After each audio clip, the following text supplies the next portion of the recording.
Here's what you'll hear on the upcoming episode of the Just Get Hired podcast. Does a college degree even matter? So let's talk about like the difference or the debate between a college degree or just getting real world job experience. From your perspective, do you think job seekers gain valuable skills through on the job experience, or, what is your viewpoint on all of this? Hi, everyone. This is Greg Brooks with Rocket Station. You're listening to the Just Get Hired podcast. You're listening to the Just Get Hired podcast. Make sure that you like the podcast and share it with all your friends. I can't wait to hear what you think.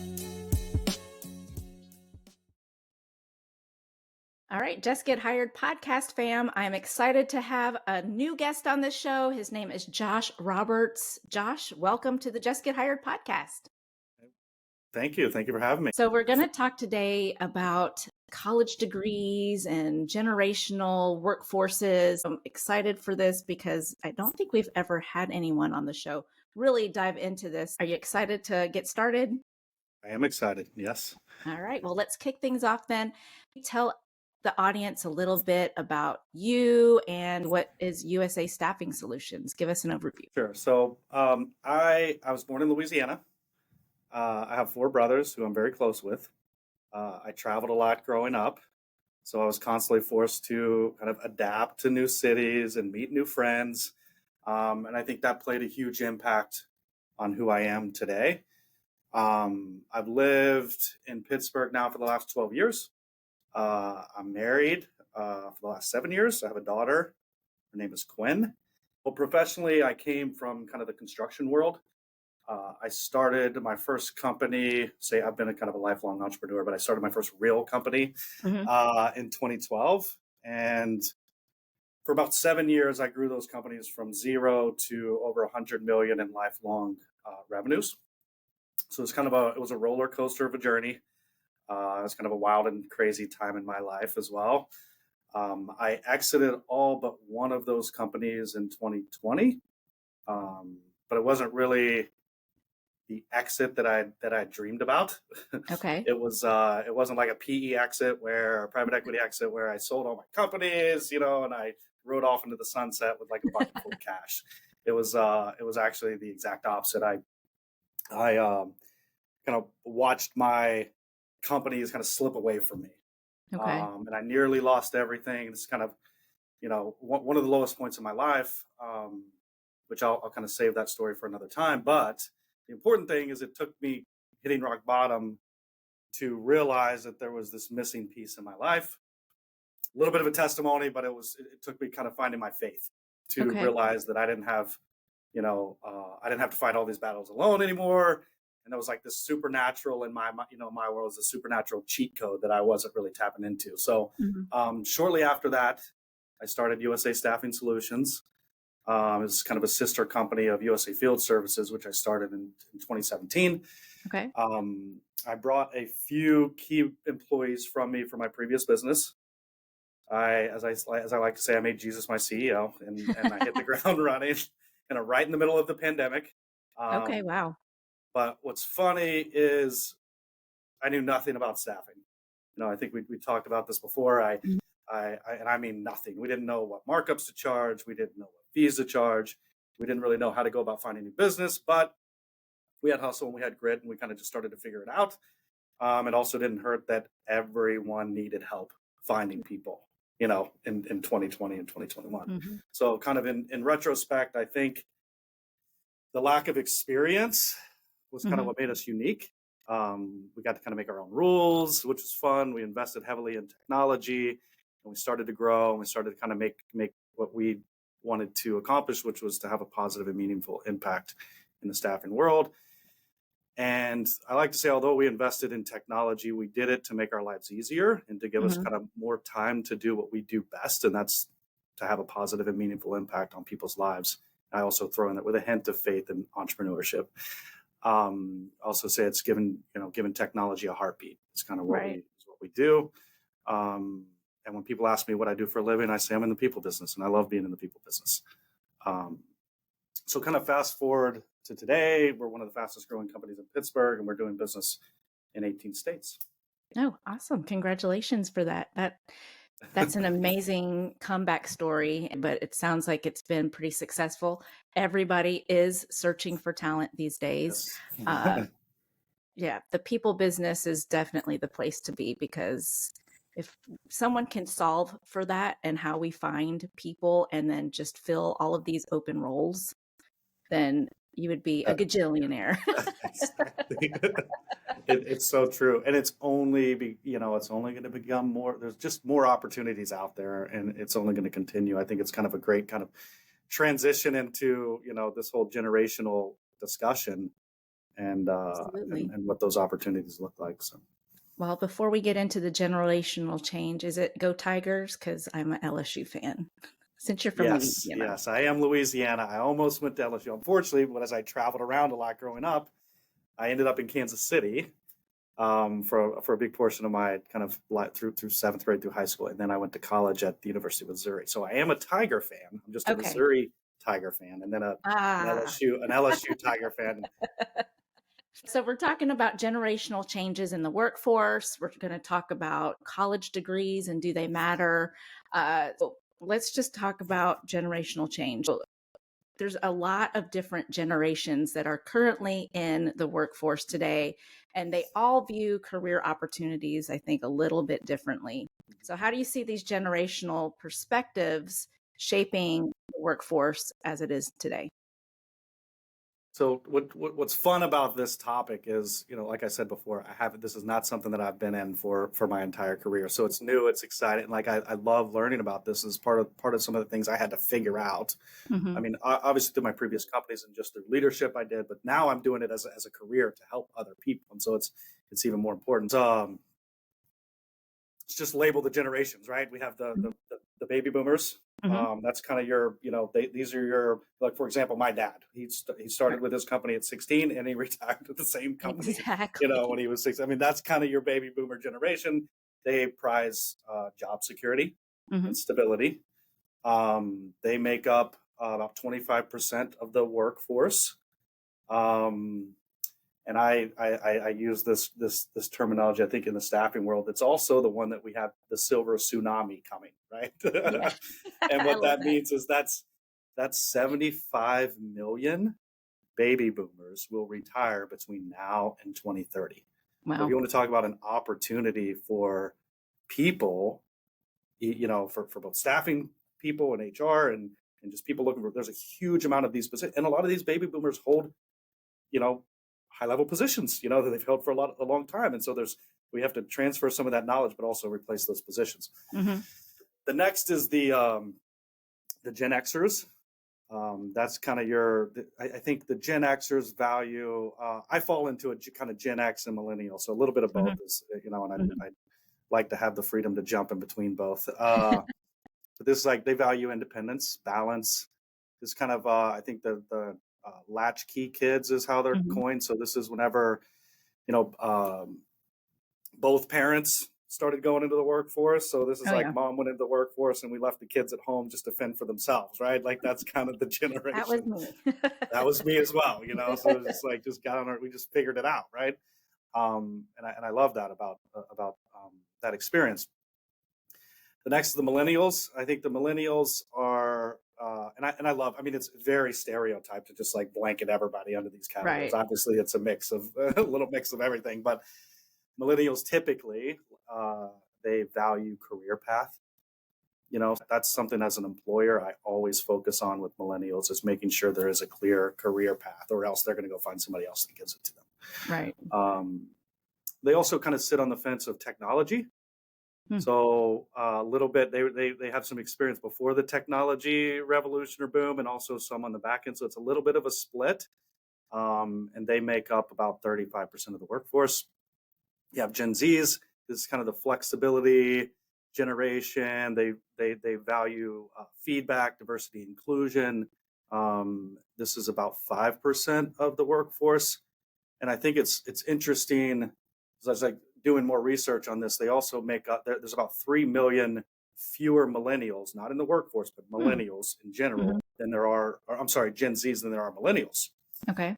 and even less in Xers. So what's happening is you have this massive this massive tsunami that's happened on the front end, right? And then you have less generational people on the bottom end, and also people are having less babies, so Right. it's not getting replenished. So it's this combination of everything that really is. It's going to cause a little bit of chaos, but I think with chaos there's opportunity. So it's just something to think about. Any fun and interesting antidotes to think about from your experience about bringing these workforces together and how they can collaborate more effectively? I think how they can collaborate collectively, the traditional, I want to say the traditional, I don't know, instrument has been mentorship, right? So, Yeah. but let's bring the younger people, let's pair them with the mentor, and let's have the mentor teach them everything they can about their job, right? Mm-hmm. And that's kind of where it ended. And I think now there should be a focus, and I think there has been a little bit of more of a two-way mentoring, especially with technology, right? Okay. So you have the older generations that are mentoring on certain things that they've been able to gain through experience, and now you have the younger this is the two, and now the younger generations are teaching the older generations how to use technology, right? Because all the companies want to implement the newest technology. We want to use Slack. We want to use all of our ATS system and everything else. And the older generation, who are very maybe have more relationship based experiences, now have to do a little bit of that. So there's two way, and then I think there's just reverse mentoring, where even if it's not two way, sometimes I think we need the younger generation to be the mentor, of the older generation. So I think one funny story that comes to mind is shortly after I started USA Staffing, I had a mentor of mine who had a staffing company, who he had it for 25 years. It was just kind of just barely getting along, like kind of making a little bit, losing a little bit,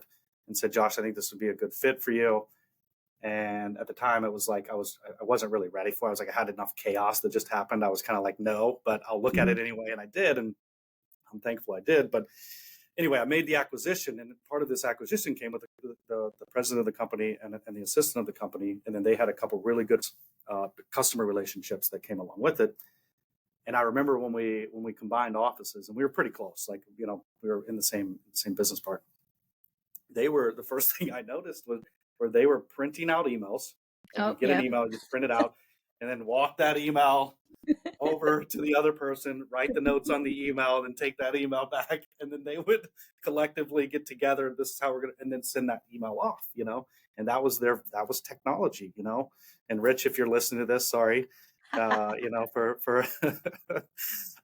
for calling you out there. But that was it, but he was one of the, from a relationship perspective, he had hired every single person that had been through that customer's doors in the last 25 years. And he was incredible at that. But there was just this technology difference, which was a huge opportunity for us, because we got to put technology on top of that, and not only made things more efficient, made things faster, but we also were able to service our customer better too. So yeah, I think it's an interesting story. dynamic, for sure. This is just me trying to notice things in the world, right? Is emails. I think emails they're like a dying breed. Yeah. I don't know how much longer we're going to be dealing with emails, and how the younger generations are just not going to use it. I don't think. I know for my wife, for example, she's a millennial, and her email is a black hole. I don't think she would be, she would tell you that, to the point where, if we get stuff from school, or if we get stuff from anywhere, if it goes to email, it's like, either send it to me, my email, because I keep track of my email, or you're going to have to text, right, or call, or pretty much you might as well just not send it at all. Right. She even went as far as to set up a permanent away message on her email. So not just like a vacation message, but like permanent away message. Here's how you reach me if you want to get in contact with me, and it's not via email. So it's just funny. So I'm kind of the same on that. My email is a black hole, and I just don't know how to come out of it anymore. But on my personal, of course, my work email, I do glance at it. It's still out of hand. But my personal side, I've created different email accounts, and I am mindful of who I give which ones to. And then I always tell certain people, if you need me to read it, text me first, and then I'll go check my email. Yeah. So isn't that crazy? It is like, text me and then I'll check my email. Yeah, I'm in the same. If I could just delete my email and be done with it, that would be amazing. Right. Well, it's also surprising that a lot of the companies that I also support, these are founder-led organizations who really didn't have a lot of technology before the private equity firm came in and acquired them. And so a lot of them are working off spreadsheets and Yeah. Yeah.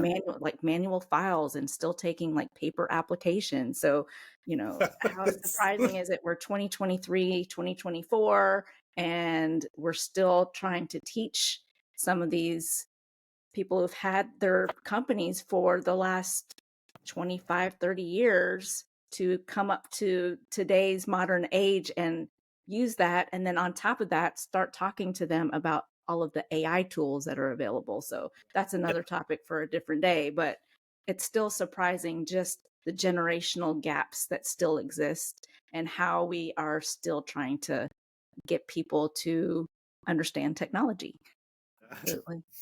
So I want to pivot to the value of a college degree because you and I were talking about this before, and I keep hearing more and more of even my friends who have kids that are in high school that they don't even want their children to get a degree. And for you and I, and you said this earlier, like a degree was a rite of passage. It was something you had to do. Like if you didn't go to college, like you're not going to have a career, you're not going to do well in life.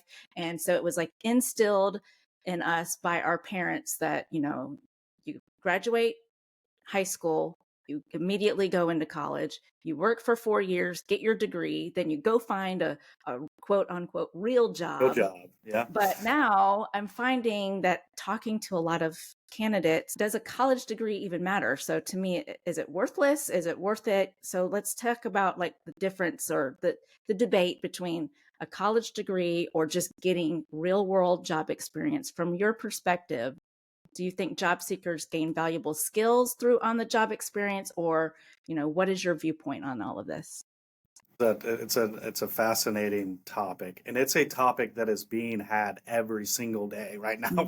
In all the groups that I'm in, if you just like mention this, especially with either parents or kids that are in high school or college age, like trying to figure the answer out. Mm-hmm. I was just talking to somebody this morning about it. They're going to visit different schools and they're trying to figure out what it is. So I think it really depends on the person. It depends on what they're passionate about, what they value. So let's just talk about the job market. And when we're thinking about this decision, it's not just going to affect us right now or in the next couple of years. It's going to affect potentially, the rest of our life.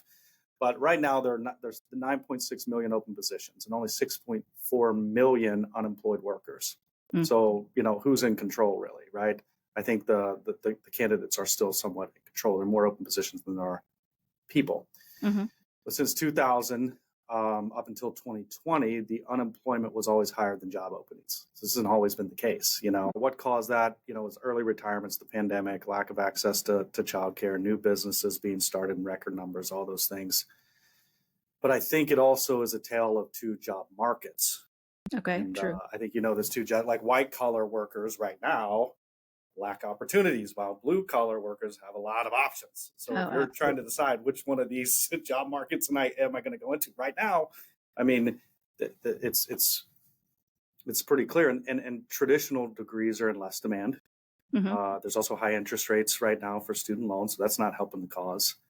And the technical jobs are the ones that have the most openings. There just aren't that many professional job mm-hmm. openings. So I also think I was trying to figure out the answer to this question as I was thinking about it. Once you do, with the college degree, how with resumes, at what point do you stop looking at the college degree? How many years after? Is it 4 years, and then at that point you're focused more on the job experience than you are the degree? And what impact does that have versus somebody that doesn't go to college degree or goes to a technical school? Now the experience is double, right? Mm-hmm. Where at that point you're not even really as focused on what the degree is in. I don't know necessarily the answer to that, but what are some other, I think, current stats that stood out to me is 40% of people graduating right now secure full-time employment related to their degree. So it's super low, right? So even mm-hmm. if you are going to that route, you're getting this half the people aren't even going into jobs that their degree relates to. I also think AI is going to replace a lot of technical jobs. Okay. So that's another thing to throw into the mix. So I also think, I don't know, Jess, what do you think? I mean, there's also this like social skills and self-discipline that happens whenever you go off to college, right? That I think is Right. important. And I'm not really sure, you have to learn how to live on your own. You have to, this whole college experience is more than just, showing up to Absolutely. class. But I don't know that college experience is the only way to develop those traits. No, I agree. I think, that's kind of why your parents wanted you to go to college, because you needed that socialization and how to learn how to grow up and be on your own. But I think the generation today that doesn't go to college, they go straight into the workforce and they have to learn these skills on their own to Yeah. survive. Right. So, Survival, and yeah. they're the ones that are probably making more than their peers who are currently in school right now, trying to work on getting their degree because they already have that real world experience. So I think, like, you're right, it depends on the person, but it also depends on where you are in your life stage. Sometimes people don't have the opportunity to go to college, so they have to go to work. Right.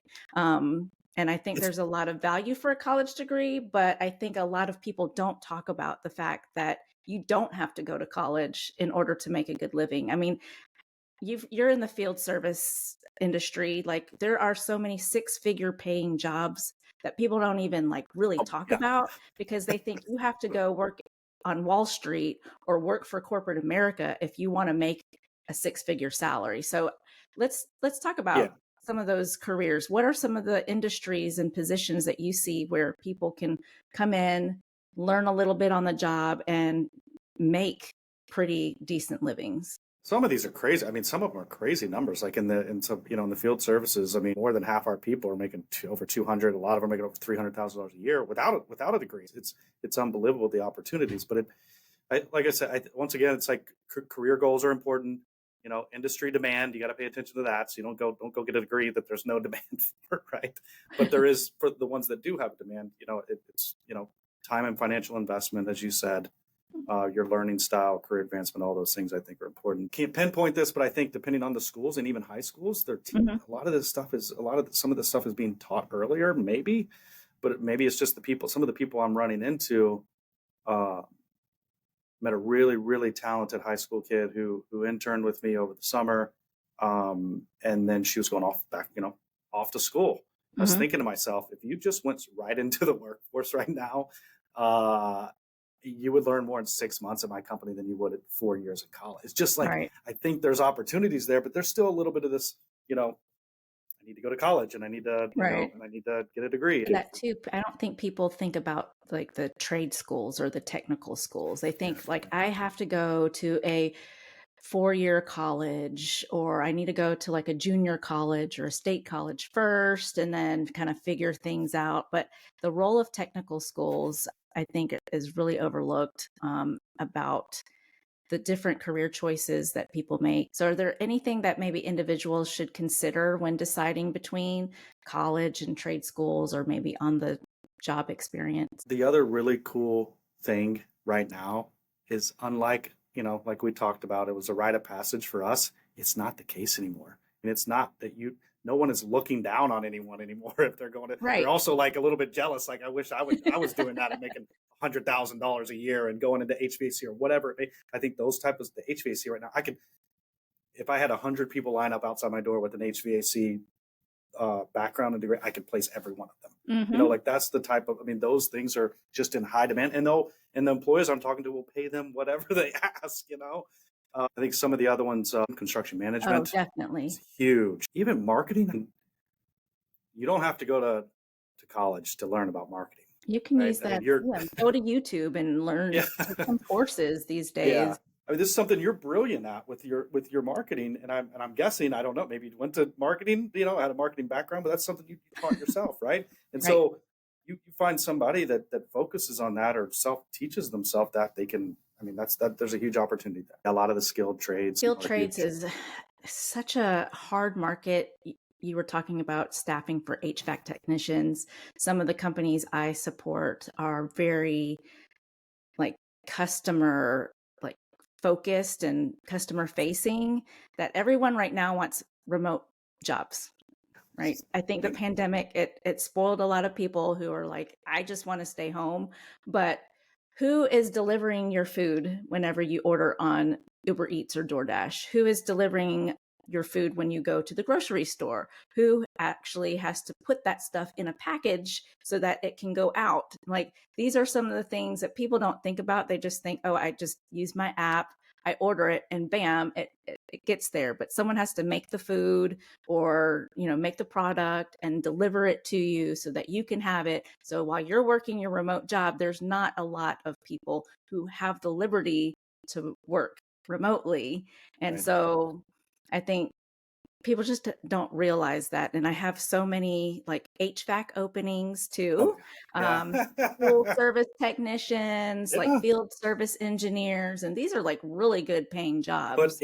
X anything technician, right? Like yeah, they're in Yeah. huge need. And I think what's got to happen, right? The positions are going to continue, and it's not like these things are going away or that technology is going to replace all of these. So at some Right. point, and it's happening already, we see it in the manufacturing world. What's happening every quarter? All the companies are trying to figure out how much more do they have to raise their bottom rates to be Right. competitive, right? And it's just going to keep going up. It's just going to keep going up because they have to find a way to attract people to come fill those positions because they can't just go unfilled. Right. So it just, unfortunately, in some of those larger, more traditional markets, it just moves slower than it should. I know when you've probably experienced it when you're trying to advise some of our customers in these markets how much of an impact, if they could just find a way to increase some of those rates, they would blow everyone else out of the water. Absolutely. Yeah. Well, I don't think we've solved for degree or not degree, but I'm also thinking that we've also shown our audience that you don't necessarily have to have a degree to be successful, and work is viewed in different ways by different generations. So any last thoughts or anything you want to share with the audience before we wrap things up? I think the last thing I would like to share is more a little bit of my kind of philosophy. And I said I started my company. I also set it up on the values of praise, which is it's an acronym. So it stands for professionalism, respect, accountability, impact, service, and empathy. I won't go into what each one of those means. I think they kind of they self-define themselves. But what I think is important whenever we're looking for jobs, whenever we're trying to define college, whenever we're trying to into trade school, I think that half the battle is the skill and the experience, and the other half is really this value-based system. And I think matching yourself with employers, and employers matching themselves with candidates that fit their values. So I don't, our values aren't the same values as every other customer, but as a company, we try to learn our customers' values. And that's just as important as when they're asking us how many years of experience and what are the skills, like what are your values? Because if you put the wrong person, meaning doesn't have your values, into the right seat, means fits all your skills and requirements, it's going to be a disaster, so it's half the battle. I think that's just kind of my philosophy. And I think it's just as important as the experience and the skills to match the values and purpose of the companies. Well, I forgot to ask you about praise, so I'm glad you brought that up. And I'm going to make sure we kind of put that out there in the show notes because I think it does speak to this conversation as well. Josh, I want to thank you for sharing your valuable insights and experience. I feel like it's been a really fun and enlightening conversation on this ever-evolving workforce discussion and just education in general. But I can't wait to see what's ahead for you and USA Staffing. And I want to say thank you so much for being a part of the Just Get Hired podcast.